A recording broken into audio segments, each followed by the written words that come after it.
Des fois, il y a des hommes qui disent, Seigneur, je veux voir ta bénédiction. Dieu te bénit. Et tu dis, Seigneur, j'attends un autre. Et pourtant, la première bénédiction portait deux.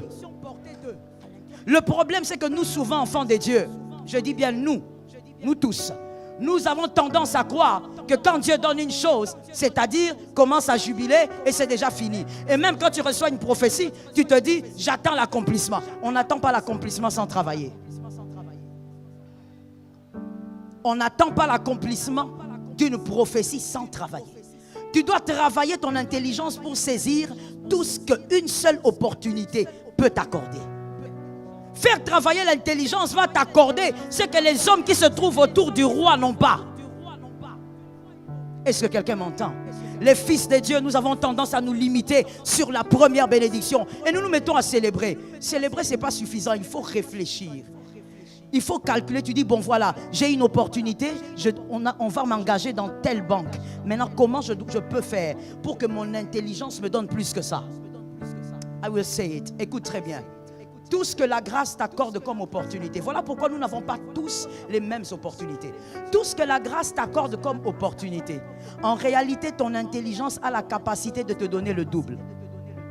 En réalité, ton intelligence, parce que Dieu donne à chacun une opportunité selon sa capacité aussi de la saisir. Dieu sait que tu es capable de prendre deux autres opportunités dans une seule. Voilà pourquoi quand tu vois une opportunité, ne dis pas seulement Dieu m'a béni. Dis, pose-toi la question comme David. Il y a une opportunité, mais qu'est-ce qu'il y a encore derrière? Ne te contente pas de dire que Dieu m'a visité. Dieu t'a visité pour que tu fasses fonctionner l'intelligence. Est-ce que quelqu'un entend très bien? Est-ce que quelqu'un comprend très bien? Quand on t'engage quelque part, tu te poses la question, je suis engagé, c'est bien, mais comment puis-je faire par mon intelligence pour aller plus loin? Parce que ceux qui sont devant moi ne sont pas extraordinaires à retenir pour la vie. Ceux qui sont devant toi ne sont pas extraordinaires, ceux qui sont devant toi sont simplement excellents. S'ils sont excellents, c'est que tu peux travailler pour devenir. Ça tombe sur toi comme tu l'as dit. Tu peux travailler pour devenir excellent. Celui-là ne te dépasse en rien. Il a seulement compris un secret que toi tu négliges. L'intelligence. Enfants de Dieu, sortons de l'abrutissement. Aimons l'intelligence. Le premier piège. Ignorer que la grâce est permanente et non les opportunités. Ignorer que la grâce est permanente et non les opportunités. Les opportunités qui découlent de la grâce ne sont pas permanentes. Si tu es un gracier, tu ne dois pas ignorer cela. La grâce est permanente, la grâce restera toujours avec toi puisque tu es enfant de Dieu. Mais les opportunités que donne la grâce ne sont pas permanentes. Que quelqu'un me dise, ne sont pas permanentes. Lorsqu'on est gracié, on oublie des fois cela. On croit qu'on va vivre les mêmes grâces tous les jours ou parce qu'on est en Christ, on va toujours bénéficier de certaines grâces. Je veux dire à quelqu'un, il y a certaines opportunités qui arrivent aujourd'hui qui ne reviendront pas demain. Il y a certaines opportunités d'ailleurs, si tu es adulte et mature, tu es conscient qu'il y a des opportunités que tu as eu à rater et qui ne reviennent plus. Dans la vie, malgré la grâce, il faut savoir, ne pas ignorer qu'il y a des opportunités, lorsqu'elles arrivent, elles ne reviendront plus jamais. Un gracier doit savoir que ce qui n'est pas permanent, ce sont les opportunités. Et donc, comme les opportunités ne sont pas permanentes, qu'est-ce qu'il faut faire? Il faut saisir chaque opportunité. Que l'Éternel nous aide. Pour saisir les opportunités, il faut deux choses. Premièrement, il faut de l'intelligence. Il faut être intelligent pour saisir les opportunités. Deuxièmement, il faut de la sagesse. 1 Samuel 11, 1 à 15. 1 Samuel 11, 1 à 15. Je reprends pour mieux capter et écrire. L'intelligence nous permet de saisir les opportunités. La sagesse nous permet de pérenniser la faveur. À noter correctement et séparément. L'intelligence nous permet de saisir les opportunités. Et la sagesse nous permet de pérenniser la faveur. Dans 1 Samuel 11, 1 à 15, c'est l'histoire de Saül. L'histoire de Saül. Saül a été roi par grâce. Qui a dit Amen? Non, qui a dit Amen? Saül a été roi par grâce, c'est-à-dire qu'il ne le méritait forcément pas, mais il avait été choisi par le peuple et placé par Dieu. Saül a été choisi par grâce et donc, à cause de cette grâce, il a eu des opportunités de vaincre plusieurs batailles. Voici donc les opportunités, la grâce et les opportunités. Il a eu plusieurs opportunités de vaincre les batailles. Pourquoi? Parce qu'il avait reçu une grâce. Et Saül, comme un bon guerrier, a travaillé son armée pour qu'à chaque fois, il soit victorieux. Saül donc était intelligent, il a utilisé l'intelligence pour saisir les opportunités que la grâce lui accordait. Ça, c'est déjà une bonne chose. Face aux opportunités, fais travailler ton intelligence. C'est important. Un enfant de Dieu ne doit pas oublier qu'il a un cerveau. Un enfant de Dieu ne doit pas croire que l'onction remplace le cerveau. L'onction ne remplace pas le cerveau. Chaque chose a sa place. Il y a la place pour l'onction et il y a la place pour la tête. Il faut faire fonctionner ta tête lorsque les opportunités arrivent. Il ne faut pas croire que ce qui arrive ce matin arrivera forcément le soir. Il faut savoir saisir par l'intelligence. Tout enfant de Dieu ou tout gracié qui est là ce matin, je t'exhorte à saisir les opportunités par l'intelligence. Saül n'a pas dit j'ai l'onction alors je vais gagner. Saül a travaillé l'armée parce qu'il était aussi un guerrier. L'intelligence l'a amené à travailler. Je dis à une âme, les opportunités sont là, les opportunités vont venir, mais travaille par ton intelligence pour saisir les opportunités. Certaines personnes ont raté de saisir certaines opportunités parce qu'ils ont refusé de faire fonctionner l'intelligence. Ils se sont dit comme Dieu a donné, c'est fini. Non, quand Dieu donne, Dieu attend que tu travailles. C'est comme ça que Dieu a placé Adam et Ève dans le jardin parfait, le jardin d'Éden. Donc il n'y avait rien à faire. Mais il dit à Adam, cultive et... J'espère que tu lis la Bible. Cultive et garde le jardin. Mais pourquoi il faut cultiver alors que le jardin est parfait? Parce que tout ce que Dieu te donne, il veut que tu l'entretiennes par l'intelligence. Est-ce que quelqu'un entend? Tout ce que Dieu te donne, il veut que tu puisses le multiplier par l'intelligence. Que l'Éternel te l'accorde au nom de Jésus. L'intelligence donc te permet de saisir, comme Saül, il a saisi. Dans 1 Samuel 17, 26. 1 Samuel 17, 26. Comme Saül, David aussi avait compris qu'il faut saisir les opportunités par l'intelligence. Pourquoi? Écoutez-moi bien.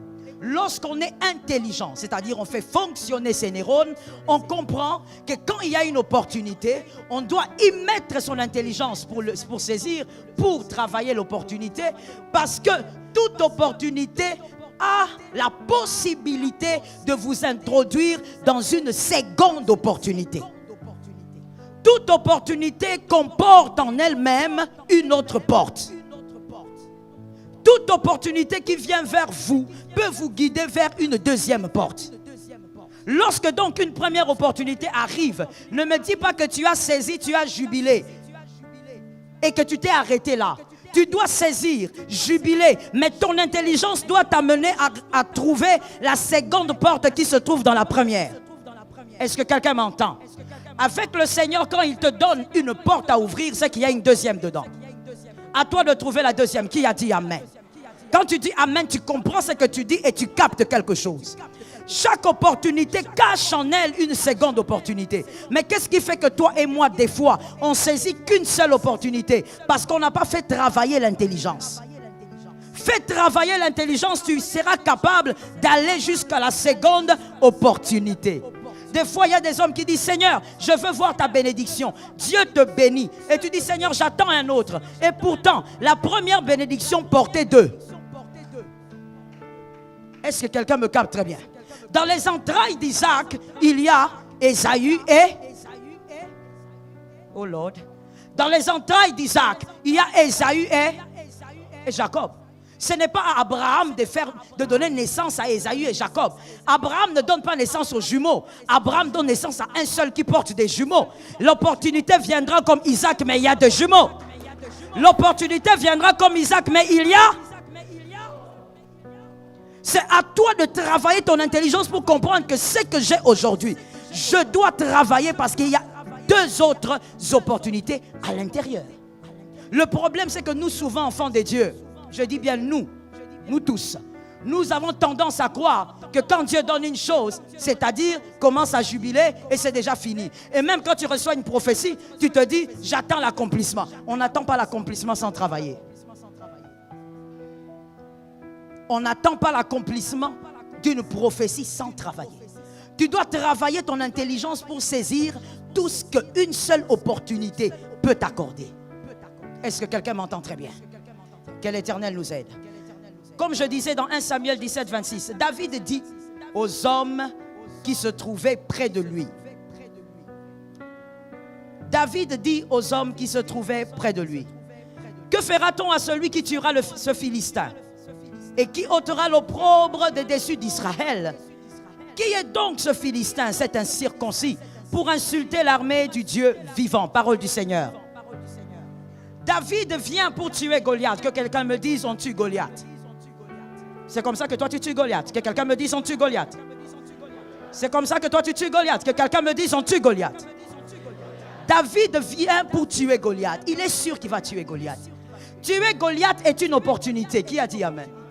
Parce qu'à cause seulement de cette chute, c'est-à-dire la chute de Goliath, David a été chanté.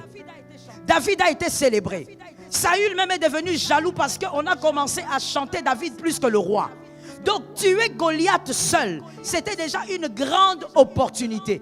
Mais David était tellement intelligent. Ce n'était pas seulement un homme d'onction, mais c'était aussi un homme intelligent. J'ai dit à quelqu'un au nom de Jésus, ne sois pas seulement une femme d'onction, sois aussi une femme intelligente. Ne sois pas seulement un homme d'onction, sois aussi un homme intelligent.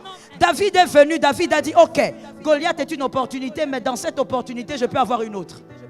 Et David pose la question, qu'est-ce qu'on donnera à celui qui tuera Goliath? En d'autres termes, qu'est-ce que j'aurai si j'attrape cette opportunité? Je vais avoir une deuxième opportunité derrière Goliath. Et qu'est-ce qu'on dit à David? Celui qui tue Goliath aura la femme, plutôt la fille de Saül. David dit, ok, donc je deviendrai le gendre du roi. Voilà l'opportunité que David va créer dans une première. À cause de l'intelligence, mon frère. Faire travailler l'intelligence va t'accorder ce que les hommes qui se trouvent autour du roi n'ont pas. Ça tombe sur toi. Les hommes qui étaient autour du roi avaient aussi des enfants. Mais personne n'avait épousé Milka, la fille de Saül. Qui a épousé Milka? C'est celui qui a su voir la deuxième opportunité dans la première opportunité. Par la grâce de Dieu, que l'Éternel t'aide à ouvrir ton intelligence. Que l'Éternel t'aide à utiliser ton intelligence. Derrière cette bénédiction, vois une autre. Est-ce que quelqu'un m'entend? Les fils de Dieu, nous avons tendance à nous limiter sur la première bénédiction. Et nous nous mettons à célébrer. Célébrer, ce n'est pas suffisant. Il faut réfléchir. Il faut calculer. Tu dis, bon voilà, j'ai une opportunité. On va m'engager dans telle banque. Maintenant, comment je peux faire pour que mon intelligence me donne plus que ça? I will say it. Écoute très bien. Tout ce que la grâce t'accorde comme opportunité. Voilà pourquoi nous n'avons pas tous les mêmes opportunités. Tout ce que la grâce t'accorde comme opportunité. En réalité, ton intelligence a la capacité de te donner le double. Celui qui a pris ça, c'est pour lui cette année. En réalité, ton intelligence, parce que Dieu donne à chacun une opportunité selon sa capacité aussi de la saisir. Dieu sait que tu es capable de prendre deux autres opportunités dans une seule. Est-ce que quelqu'un me capte? Voilà pourquoi quand tu vois une opportunité, ne dis pas seulement Dieu m'a béni. Dis, pose-toi la question comme David. Il y a une opportunité, mais qu'est-ce qu'il y a encore derrière? Parce que derrière, il y a toujours quelque chose. Que le Seigneur te soutienne. Donc, on a vu que Saül a été capable d'utiliser l'intelligence. David a été capable d'utiliser l'intelligence. La grâce, quand elle vous accorde une opportunité, le champ d'action est sans limite. Je reprends pour un homme intelligent. Le champ d'action de l'opportunité que vous accorde la grâce est sans limite. Elle va se limiter là où votre intelligence va se limiter. Voilà pourquoi tu verras qu'on va te donner un carnet. Ce que tu vas en faire avec n'est pas ce que ton voisin fera avec. Ton voisin va faire plus que ça. Je connais un monsieur qui, le Seigneur lui dit, non, non, non, il faut que tu épouses telle sœur. Le gars qui dit, non, non, non, moi, cette sœur-là, non. Le genre de fille comme ça, non, non. Moi, je suis un high. Moi, je dois épouser un autre type quand même, pas ça. Et après quelques années, cette fille se marie à un autre monsieur. Et un jour, ils se rencontrent. Il pose la question à la fille. C'est vraiment toi qui es ici? C'est toi qui es directeur ici? La fille qui lui dit, oui, c'est moi. Il dit, mais comment ça? Moi, quand je t'ai connu, tu n'avais même pas le bac. Alors la fille répond à cet homme. L'homme que j'ai épousé a su voir ce que toi, tu n'as pas été capable de voir. C'est ça l'opportunité. C'est-à-dire quelqu'un d'autre va prendre la même opportunité. Tout ce qu'il fait, c'est se mettre au bureau, commencer à signer. Mais un autre sur le même bureau, il va percer et entrer là où toi tu ne peux pas entrer. L'intelligence doit fonctionner, ça tombe sur toi. L'intelligence doit fonctionner, tu dois voir au-delà de l'opportunité. Ne te contente pas de dire que Dieu m'a visité. Dieu t'a visité pour que tu fasses fonctionner l'intelligence. Est-ce que quelqu'un entend très bien? Est-ce que quelqu'un comprend très bien? Quand on t'engage quelque part, tu te poses la question, je suis engagé, c'est bien, mais comment puis-je faire par mon intelligence pour aller plus loin? Parce que ceux qui sont devant moi ne sont pas extraordinaires à retenir pour la vie. Ceux qui sont devant toi ne sont pas extraordinaires, ceux qui sont devant toi sont simplement excellents. S'ils sont excellents, c'est que tu peux travailler pour devenir. Ça tombe sur toi comme tu l'as dit. Tu peux travailler pour devenir excellent. Celui-là ne te dépasse en rien. Il a seulement compris un secret que toi tu négliges. L'intelligence. Enfants de Dieu, sortons de l'abrutissement. Aimons l'intelligence. Dis à ton voisin, travaille ton intelligence. Que Dieu vous bénisse abondamment. Restez solide dans la foi.